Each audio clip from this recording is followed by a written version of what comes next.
নমস্কাৰ বন্ধুসকল, জ্ঞান বাৰ্তা চেনেললৈ সকলোকে স্বাগতম জনাইছোঁ। আজি আমি আলোচনা কৰিম কেইটামান ভেৰি ইম্পৰ্টেণ্ট কুৱেশ্যন। গতিকে ভিডিঅ'টো শেষলৈকে চাই থাকিব আৰু যদি চেনেলটোত নতুন ছাবস্ক্ৰাইব কৰি বেল আইকনটো প্ৰেছ কৰিব আৰু যদি ভিডিঅ'টো ভাল লাগে লাইক কৰিবলৈ প্লিজ নাপাহৰিব। আহক এতিয়া আমি আলোচনা কৰোঁ আজিৰ ইম্পৰ্টেণ্ট কুৱেশ্যন কেইটা।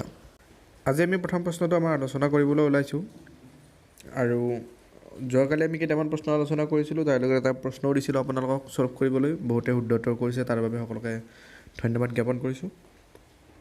এতিয়া আমি আজি প্ৰথম প্ৰশ্নটো আলোচনা কৰিম। এনেকুৱা ধৰণৰ ইম্পৰ্টেণ্ট ভিডিঅ'বিলাক আপোনালোকে পাই থাকিব, গতিকে চেনেলটো লাইক কৰিবলৈ প্লিজ নাপাহৰিব।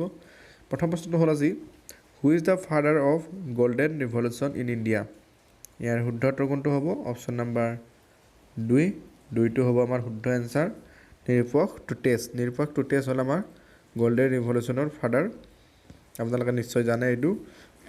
আৰু লগতে আমাৰ যিবিলাক আছে yellow' revolution, oil revolution, potato revolution, এই গোটেইখিনি বা ব্লু ৰিভলিউশ্যন কিহৰ লগত জড়িত? মাছৰ লগত জড়িত। এই গোটেইখিনি আপোনালোকে চাই ল'ব ৰিভলিউশ্যনখিনি, তেতিয়া আপোনালোকৰ কোনো আৰু বিশেষ টেনশ্যন নাথাকে। ৰিভলিউশ্যনখিনি অকল চোৱাটো এটা প্ৰয়োজন। এই কুৱেশ্যন আহি থকা দেখা যায় পৰীক্ষাত।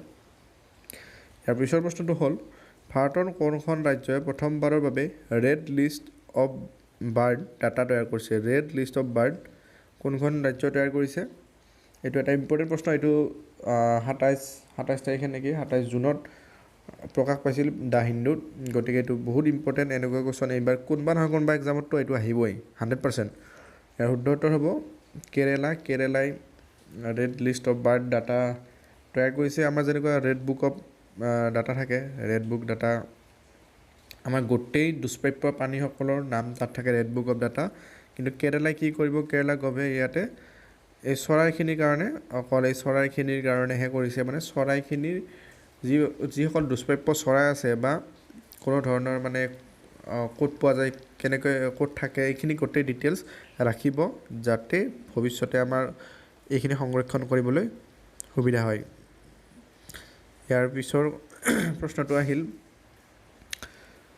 বৈদৰ গড় কোনে নিৰ্মাণ কৰিছিল? বৈদৰ গড় কোনে নিৰ্মাণ কৰিছিল? এইটো আমি বহুতে হয়তো জানো। ইয়াৰ অপশ্যন কি আছে? বল্লভদেৱ, টিংগদেৱ আৰু বৈদ্যদেৱ আৰু পৃথু। ইয়াৰ শুদ্ধ উত্তৰ হ'ব অপশ্যন নম্বৰ চি, বৈদ্যদেৱ। বৈদ্যদেৱে আমাৰ বৈদ্যৰ গড় নিৰ্মাণ কৰিছিল। তাৰপিছৰ প্ৰশ্নটো হ'ল, বৰ্মন বংশৰ কোনগৰাকী ৰাজকুমাৰীক কাশ্মীৰৰ ৰজা মেঘবাহনলৈ বিয়া দিয়া হৈছিল? বৰ্মন বংশৰ কোনগৰাকী ৰাজকুমাৰীক কাশ্মীৰৰ ৰজা মেঘবাহনলৈ বিয়া দিয়া হৈছিল? মেঘবাহন কাশ্মীৰৰ কেতিয়া ৰজা আছিল? এইটো আপোনালোকে কমেণ্ট কৰি জনাব যিসকলে জানে। আৰু ইয়াৰ শুদ্ধ উত্তৰ হ'ব কোনটো? অমৃতপ্ৰভা। ইয়াৰ শুদ্ধ উত্তৰ অমৃতপ্ৰভা। এনেকৈ আপোনালোকে চাই থাকক। যদি ভিডিঅ'টো চাই আছে প্লিজ এটা লাইক কৰিবলৈ নাপাহৰিব আৰু শেষলৈকে ভিডিঅ'টো চাই থাকক। ইম্পৰ্টেণ্ট প্ৰশ্ন আছে। ইয়াৰ পিছত হ'ল, বৰ্তমান শিৱসাগৰৰ ৰংঘৰটো কোনজন স্বৰ্গদেউৰ দিনত সজোৱা হয়? কোনজন স্বৰ্গদেউৰ দিনত বৰ্তমানৰ ৰংঘৰটো সজোৱা হৈছিল? ইয়াৰ অপশ্যন কি আছে? ৰুদ্ৰসিংহ, প্ৰমত্ত সিংহ, ৰাজেশ্বৰ সিংহ আৰু শিৱসিংহ। ইয়াৰ শুদ্ধ উত্তৰ কোনটো হ'ব? শুদ্ধ উত্তৰ হ'ব 2 নম্বৰটো, প্ৰমত্তৰ সিংহৰ দিনত আমাৰ বৰ্তমানৰ যি এইটো সজোৱা হৈছিল মানে ৰংঘৰটো। তাৰপিছৰ প্ৰশ্নটো হ'ল, সোণৰ খাৰু নালাগে মোক নামৰ উপন্যাসখনৰ লেখক কোন? ইয়াৰ অপশ্যন এ আছে হেমচন্দ্ৰ গোস্বামী, অপশ্যন বি আছে হেমচন্দ্ৰ বৰুৱা, অপশ্যন চি আছে ধীৰেন বৰুৱা আৰু অপশ্যন ডি আছে কাঞ্চন বৰুৱা। ইয়াৰ শুদ্ধ উত্তৰ অপশ্যন চি, ধীৰেন বৰুৱা। ধীৰেন বৰুৱাই আমাৰ সোণৰ খাৰু নালাগে মোক উপন্যাসখন ৰচনা কৰিছিল। এইবিলাক হ'লে আমাৰ ইম্পৰ্টেণ্ট প্ৰশ্ন। এনেকুৱা প্ৰশ্ন আহিয়ে থাকে পৰীক্ষাত। ইয়াৰ পিছত, হৰ্ষচৰিত কোনে লিখিছিল? হৰ্ষচৰিতখন কোনে লিখিছিল? অপশ্যন এ আছে কালিদাস, অপশ্যন বি আছে বিষ্ণুগুপ্ত, অপশ্যন চি আছে বাণভট্ট আৰু অপশ্যন ডি আছে পৰিমল গুপ্ত। ইয়াৰ শুদ্ধ উত্তৰ হ'ব অপশ্যন নম্বৰ চি, বাণভট্টই আমাৰ হৰ্ষচৰিত লিখিছিল, option number C.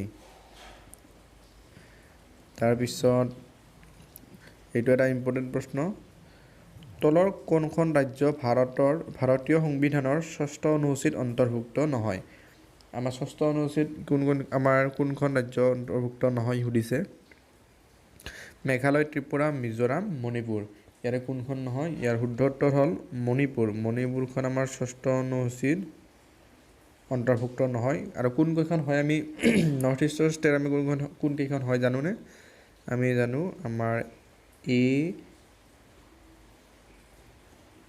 M T M মানে হ'ল এছাম এতে Assam A double S A M Assam এমতে হ'ল মিজোৰাম আৰু টিতে হ'ল ত্ৰিপুৰা আৰু এমতে হ'ল মেঘালয় এইকেইখন আমাৰ ষষ্ঠ অনুসূচীত মানে আছে আৰু মণিপুৰখন নাই আমাৰ এছাম আছে মেঘালয় আছে ত্ৰিপুৰা আছে আৰু মণিপুৰ আছে মিজোৰাম আছে এইখন আছে আৰু কিন্তু মণিপুৰখন নাই ইয়াত প্ৰশ্নটো আমাৰ শুদ্ধ উত্তৰ গতিকে হ'ব মণিপুৰ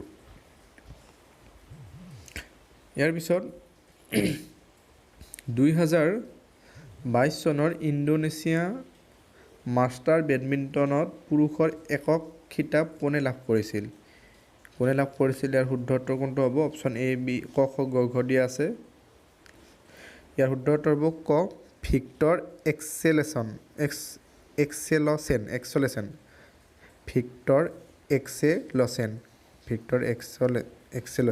এইটো হ'ল আমাৰ শুদ্ধ উত্তৰ তাৰপিছত এইটো এটা আমাৰ ইম্পৰ্টেণ্ট প্ৰশ্ন এইটো আমাৰ নিউজত আছে গতিকে এইটো আহিব পাৰে যিবিলাক প্ৰশ্ন আমাৰ নিউজত থাকে সেইখিনি আমি বহুত ইম্পৰ্টেণ্ট কাৰণ কাৰেণ্ট এফেয়াৰ্ছ বা ডেইলি নিউজ আমি চাবই লাগে ইয়াৰ পৰা প্ৰশ্ন আহি থকা দেখা যায় snake island related seen in news তাৰ snake island seen in news snake island আমাৰ যিটো আছে তাৰ ৰিলেটেড কিছুমান দেখা গৈছে নিউজত এইটো মানে কোনখন চিট আছে এইটো সুধিছে কোনখন চিট স্নেক আইচলেণ্ড আছে ইয়াৰ অপশ্যন এ কি আছে ব্লেক চি অপশ্যন বি আছে South China Sea option C Caspian Sea আৰু option D none of above যেনেকৈ আমাৰ চি বুলি কৈছে চি মানে হ'ল সাগৰৰ কথা কৈছে মহাসাগৰ নহয় এইটো হ'ব ব্লেক চি শুদ্ধ উত্তৰ হ'ব ব্লেক চি আৰু যদি আপোনাক অ'চেনৰ কথা সোধে অ'চেনৰ কথা সোধে সাগৰৰ কথা মানে সোধে যদি মহাসাগৰৰ তেনেহ'লে কি হ'ব এটলাণ্টিক মহাসাগৰত আছে